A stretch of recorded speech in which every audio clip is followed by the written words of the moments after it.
Muito boa noite. Antes de mais nada, eu gostaria de agradecer ao professor Maurício Stegmann Dieter por esse gentil convite, que muito me honra, pois me dá a oportunidade de colaborar com esta sucessão de análises, todas muito competentes e instigantes, em homenagem ao professor Juarez Cirino dos Santos, por ocasião de seu mais novo livro, intitulado Criminologia, Contribuição para a Crítica da Economia da Punição. Quanto à parte que me coube, tenho a árdua tarefa de oferecer um tratamento crítico ao 17º capítulo do livro, inteiramente dedicado ao pensamento de Alessandro Barata, seguramente o mais latino-americano de todos os criminólogos europeus, e talvez justamente em razão disso, bem mais lido por aqui do que pelas universidades europeias. Procurarei seguir atentamente o mapeamento tão bem desenhado pelo professor Juarez, mas confesso que aqui e ali cedi aos impulsos de rastrear algumas pegadas que me pareceram enigmáticas, abordando questões outras e, quem sabe, mexendo em alguns vespeiros. Contudo, tenho a certeza de que o professor não reprimirá estes impulsos e desculpará a irreverência deste aluno incuravelmente desviante. Devo adverti-los de que não concordo com todas as posições de Alessandro Barata, algumas das quais divirjo frontalmente. Mas para evitar quaisquer mal-entendidos, seu brilhantismo é inegável e seus méritos são incontestáveis. Aprendi e sigo aprendendo muito nas páginas de criminologia crítica e crítica do direito penal, que, diga-se de passagem, às vésperas de completar seus 40 anos, continua absolutamente encantadora. Como manda o costume em comunicações dessa natureza, as linhas que seguem são de minha inteira responsabilidade e se opus a alguma divergência, o fiz para satisfazer um imperativo de honestidade intelectual, pondo em prática uma lição do próprio mestre. A polidez no trato não deve interditar a dureza da crítica.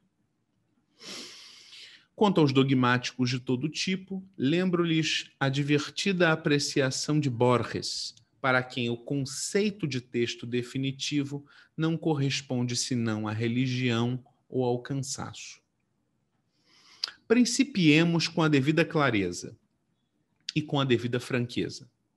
Criminologia crítica e crítica do direito penal tem um dos capítulos introdutórios mais áridos de toda a criminologia. De aspecto monográfico e estilo duvidoso, o autor parece mirar no rigor e na seriedade, mas acaba acertando na chatice e no marasmo. Se não o conhecêssemos bem, diríamos que está tentando afugentar o leitor não iniciado. Tentemos, portanto, remediar a situação. Aos menos habituados e mais impacientes, sugiro que deixem a introdução para o final, pois dela independe a assimilação dos capítulos subsequentes. Aos que já a tiverem enfrentado e desistiram, peço que deem uma nova chance ao autor, que com toda sinceridade não condiz com aquela escrita aborrecida e antipática. Aos possuidores de uma teimosia heróica, empenhados em adotar a trilha pré-estabelecida, boa sorte. O autor lecionou na Alemanha e, como ensinam as lendas locais, só serão merecedores os que passarem pelo dragão. Seja como for, o primeiro capítulo é verdadeiramente inspirado. De escrita fluida e agradável, além de extremamente perspicaz e erudito, é possível que cause certa estranheza aos já experimentados na tradição marxista. Afinal, o autor é licencioso, de um pluralismo metodológico inusitado e procede com uma heterodoxia que patenteia, aliás, o seu talento. Penso que as razões para isto estão na trajetória de Barata enquanto pesquisador. Afinal, Todos sabem que ele dedicou boa parte de sua vida aos estudos em filosofia do direito, mas poucos se recordam que ele não chegou à criminologia como marxista convicto e confesso que conhecemos, senão o exato oposto. Ele reinventou a si mesmo como intelectual marxista conforme ia desenvolvendo a pesquisa criminológica. E que sorte a nossa! Numa breve síntese autobiográfica, ele esclareceu todo o processo que antecedeu a feitura do livro. Foram 3 as etapas, né, as tentativas de alcançar um marco teórico que lhe parecesse adequado à complexidade do projeto. Num primeiro momento, optou por uma posição estritamente funcionalista, a qual se mostrou claramente insuficiente. Em seguida, aderiu à linha teórico-metodológica do interacionismo simbólico, sem dúvida bastante instigante e consideravelmente mais consistente, mas ainda insatisfatório. Foi só então que, auxiliado por Gerlindas Maus e Fritz Zack, autores virtualmente desconhecidos entre nós, construiu a pesquisa sob novas bases, agora decididamente marxistas, mas de um talhe inovador. Guardem bem essas 3 etapas, né, porque a gente vai retomá-las mais adiante. Funcionalismo, interacionismo simbólico e marxismo. Avancemos agora para o que realmente interessa. A elaboração de uma crítica marxista coerente depende de uma série de fatores, mas, grosso modo, implica a apreciação de um objeto historicamente situado mediante um exercício de abstração, que serve tanto à ideação de seu movimento contraditório, quanto à coleta do maior número possível de determinações, as quais, uma vez sintetizadas numa totalidade orgânica, emprestam concretude a algo que anteriormente estava limitado à percepção empírica. Para compreender cada uma das sucessivas escolas de pensamento criminológico, Barata decidiu-se pelas investigações, ou melhor, pela investigação das origens mesmas da criminologia, entendida enquanto disciplina acadêmica autônoma. Nesse sentido, lançou mão do método de Marx e tirou excelente proveito de seu repertório jusfilosófico, aquele de que ele dispunha, achando por bem remontar às concepções penais ilustradas, mas sem cair em fetiches enciclopedistas. A chave heurística em que opera é demasiado simples, mas muito efetiva. Perquirindo o objeto através de uma análise comparada, ele coteja as concepções penais ilustradas do século XVIII com o positivismo criminológico de fins do século XIX. Mas atenção, tudo isso desde a experiência italiana, examinando fontes primárias, sem quaisquer anacronismos e sem impor nada ao objeto. É assim que ele se vê capaz de discernir entre as particularidades locais e as tendências universais do objeto.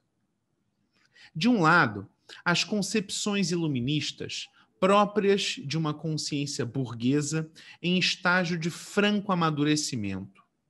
Instituía-se assim as bases jurídico-penais de uma sociedade pós-revolucionária ainda por vir, ainda por realizar-se. De outro, o positivismo criminológico, comprometido até o último fio de cabelo com a ordem estabelecida e consolidada.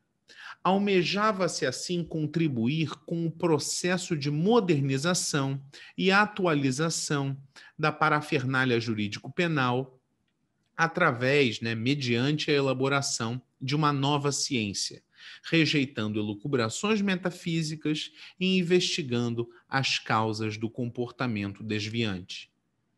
Numa jogada maliciosa, Enrico Ferri havia condensado e rotulado de escola clássica todo o debate jusfilosófico que dominara a cultura europeia até o último quartel do século XIX. Mas, a despeito de toda a retórica cientificista e a despeito de todas as reações acaloradas, um fio condutor parece perpassar os rivais, que mais parecem irmãos brigando. Falo da ideologia da defesa social. Tal ideologia, no sentido de falsa consciência ou percepção invertida do real, Barata a depreende daquilo que subjaz às linhas de argumentação fornecidas pelos mais destacados filósofos ou pensadores ou representantes de cada uma das escolas. Refiro-me aos seus fundamentos, recolhidos e elencados sob a forma de princípios, a saber, o princípio da legitimidade, o princípio do bem e do mal, o princípio da culpabilidade, o princípio da finalidade ou da prevenção, o princípio da igualdade e, por último e não menos importante, o princípio do interesse social e do delito natural. O argumento é formidável, pois não se restringe àquilo que o autor nos diz explicitamente, dando aso a possibilidades de expansão mediante o preenchimento dos espaços vazios que, julgo eu, ele deixou pelo caminho. Que tal se aceitássemos a charada e tentássemos preencher alguns deles, ainda que rusticamente? Essas nuances costumam escapar ao leitor mais afoito, sempre muito desejoso de consumir e incapaz de saborear. Então vamos lá. Em primeiro lugar, tenhamos a devida clareza. Estamos lendo um filósofo de formação e dos bons. E um filósofo que se preze jamais usaria o termo princípio de modo inocente, de modo leviano. Quem fala em princípios não se refere apenas a normas de conduta, mas alude também, ainda que implicitamente, a valores. Ao chamar de princípios as continuidades e similitudes vigentes entre doutrinas aparentemente antagônicas, Barata identifica a aderência de ambas a um mesmo conjunto de valores. Se é assim, e creio que seja, cai por terra o mito da neutralidade axiológica, tão defendido, aliás, pelos artífices da nova ciência, não é? Tem princípio, tem valor não pode ser neutro. Em segundo lugar, se prestarmos a atenção devida aos princípios selecionados, observaremos não apenas diferenças de tema, mas variações de temporalidade histórica. Alguns são antediluvianos, como o princípio do bem e do mal. Outros são mais recentes, tipicamente modernos, como o princípio da igualdade. Isto rompe com aquele conhecido viés mecanicista, usual e ridiculamente atribuído aos marxistas. Numa abordagem nitidamente dialética, o autor sugere uma perspectiva transhistórica, onde as rupturas e permanências podem ser identificadas na própria remodelagem dos valores que ordenam, ou pelo menos pretendem ordenar, a vida social. Em terceiro lugar, e não menos importante, a perpetuação de um mesmo conjunto de princípios em etapas históricas tão díspares, em contextos pré- e pós-revolucionários, parece implicar um giro semântico. Aquilo que outrora simbolizara a ruptura levada a cabo por uma burguesia revolucionária, posteriormente passaria a ser usado pela classe dominante em defesa de sua posição de comando na ordem estabelecida. Percebam, os princípios afirmados são os mesmos, mas a utopia revolucionária dá lugar a uma ideologia conservadora. Ao avançar em sua análise, em sua série histórica, Barata compreendeu que toda a história da criminologia esteve sempre adstrita a um exercício de determinação das causas do comportamento desviante. Apesar de todas as variações metodológicas e ideopolíticas, todas as escolas daquilo que poderíamos chamar de criminologia tradicional tiveram sempre uma ligação direta com a perspectiva etiológica. Ou seja, sempre fizeram exame de causas ou origens dos fenômenos. Entretanto, uma ruptura ocorreu nos anos 1960. Os teóricos do etiquetamento empreenderam uma revolução científica no interior da criminologia, negando assim a perspectiva etiológica. Isto porque o crime e o criminoso, né, as premissas teóricas que orientariam todas as pesquisas da criminologia tradicional, foram despidos de seu caráter pretensamente ontológico. Não tem ontologia do crime ou ontologia do criminoso. Afinal, se o crime não passava de mero construto jurídico dogmático, a constatação da seletividade intrínseca ao sistema penal nos permitiria desvencilhar o conceito idealista de criminoso de sua aparência mistificadora, revelando, desde a prática social, indivíduos e grupos etiquetados como criminosos mediante processos de criminalização. Se o crime não é categoria ontológica, ele, por definição, não pode ser interpretado como uma qualidade do ser, como uma fronteira que pretensamente divida a sociedade entre criminosos e cumpridores da lei. No caso, cumpridores da lei penal. A inspiração no interacionismo simbólico e na fenomenologia é evidente, respaldando a importância medular desempenhada por definições no que concerne o crime e o desvio, tal como as suas consequentes personificações fetichizadas, aliás, em criminosos e desviantes. Bem entendido, processos socialmente construídos de valoração negativa e contingencial do outro, com todas as consequências estigmatizantes e de estereotipagem que tal coisa comporta. Assim, conferindo centralidade teórico-metodológica à reação social, os teóricos do etiquetamento passaram a denunciar os efeitos deletérios dos processos de criminalização, concluindo-se assim que o sistema de justiça criminal acabaria por promover precisamente aquelas práticas que, ao menos no âmbito do discurso, ambicionavam desestimular. Não restam dúvidas sobre os méritos do labeling, mas nem por isso devemos ignorar as suas limitações teórico-analíticas, não é mesmo? Visivelmente alheios ao ingrediente histórico, o emprego indiferenciado da lógica da rotulação a qualquer estrutura sociopolítica desconsideraria as condições materiais que determinam, a princípio, a produção e a reprodução mesma dos rótulos analisados. De onde é que vêm esses rótulos? Em si mesmado, o enfoque da reação social acaba ressuscitando uma velha mistificação, o subjetivismo, que, como se sabe, é plenamente incapaz de explicar o porquê de determinadas condutas e não outras serem rotuladas como criminosas e ou desviantes, né? Você só trabalha o rótulo, você não me diz por que essa e não aquela foi rotulada.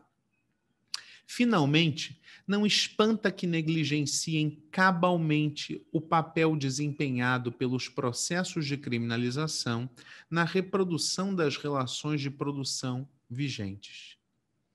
Tratamos, portanto, de uma teoria subjetivista da criminalização, carente de uma base teórica que lhe confira um lastro objetivo para empreender análises de maior fôlego.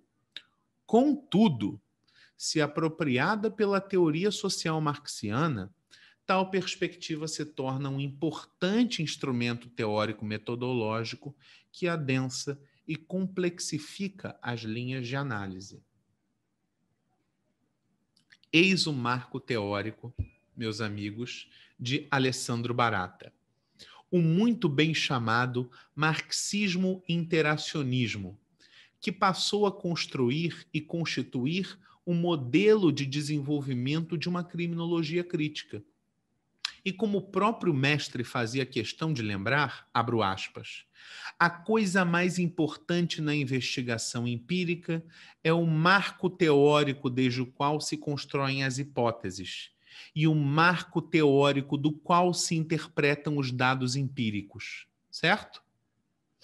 Bom, agora que já esboçamos o marco teórico, o marxismo-interacionismo, sobrevém a questão acerca do modo de realizar a fusão entre essas duas dimensões, a subjetiva e a objetiva, ou seja, a rotulação, o etiquetamento, a parte de definições e a análise da estrutura econômica, das relações de produção, a análise mais propriamente marxista. Este problema, penso eu, permanece em aberto, aguardando novas pesquisas e aprofundamentos. O modelo do Barata é sem dúvida instigante e dá asas à nossa imaginação, mas é necessário costurá-lo melhor, por assim dizer, torná-lo ainda mais consistente com os seus objetivos. Ademais disso, creio que este modelo de criminologia crítica ainda não foi suficientemente esquadrinhado, e penso que isto requer um retorno ao processo de formação do método, do marco teórico de Alessandro Barata. Recordem-se bem, foram 3 as etapas de desenvolvimento, respectivamente, funcionalismo, interacionismo simbólico e marxismo. Não há razão para supormos que tais etapas sejam como partes constituintes de uma sequência mecânica, em que cada etapa posterior anula e supera a anterior. Do contrário, não faria o menor sentido falar em marxismo-interacionismo, não é?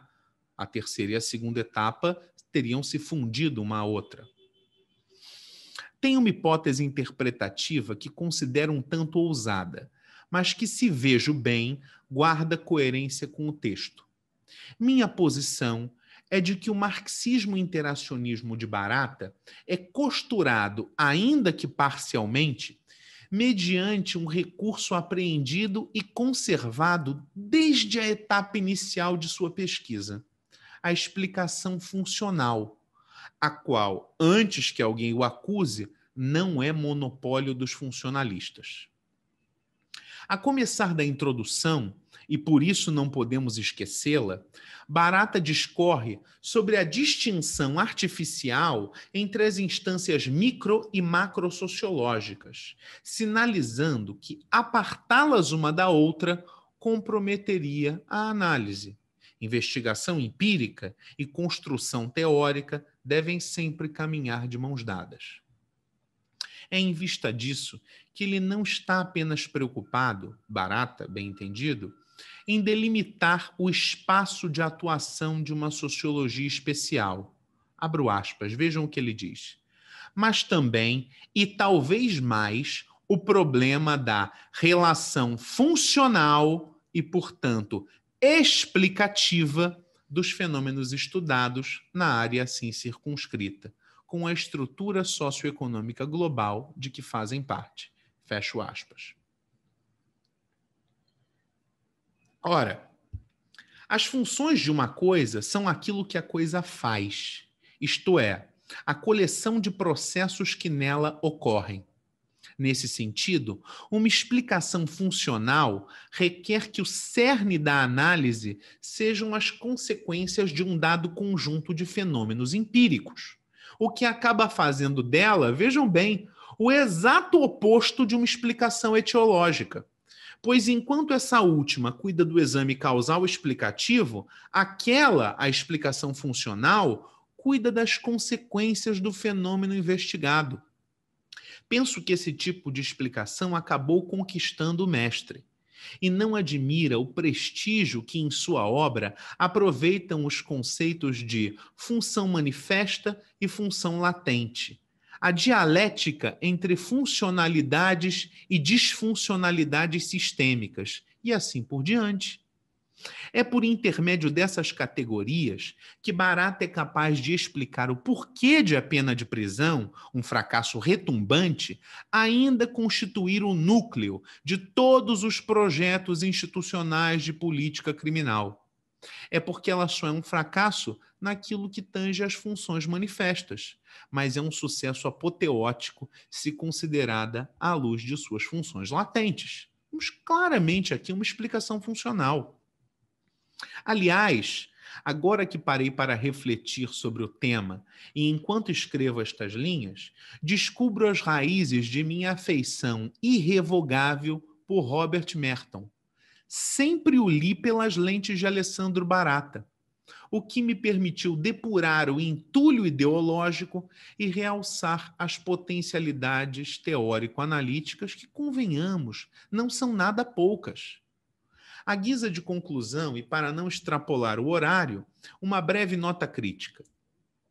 Considero um erro descartar imediatamente a perspectiva etiológica, que, à moda do que vimos sobre a explicação funcional, não é privativa da criminologia tradicional. Gostaria de lembrar-lhes que os maiores inimigos históricos da noção de causalidade sempre foram os positivistas.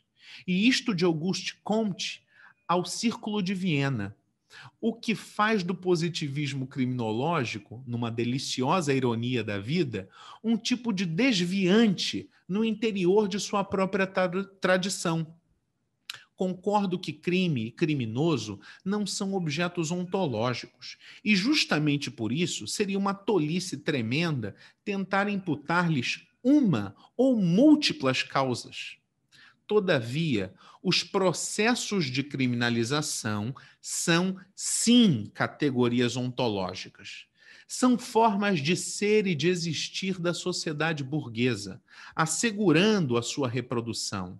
São funcionais à dinâmica da acumulação e concentração de capital, mas são disfuncionais à formação de uma classe trabalhadora organizada, consciente e revolucionária. Constituem uma tendência universal e generalizada que cruza a história do modo de produção capitalista de fio a pavio. Não existe capitalismo sem criminalização seletiva dos vulneráveis, dos de baixo. Portanto, é óbvio que estamos tratando de uma categoria ontológica, meu Deus do céu. Afinal, pergunto, qual o problema em se falar em causas ou origens dos processos de criminalização? E mais, haveria a possibilidade de compatibilizar uma análise causal com uma análise funcional? Há quem diga que sim, há quem diga que não, mas isso é assunto para investigações futuras. O que nós temos que fazer é pensar com a própria cabeça, né? Deixo aqui essa reflexão, renovo o agradecimento pelo convite e presto mais uma vez as minhas homenagens ao professor Juarez Cirino dos Santos, a quem parabenizo pelo novo livro e espero reencontrar em breve, quando todos estivermos devidamente vacinados. Um forte abraço, boa noite a todos e até uma próxima.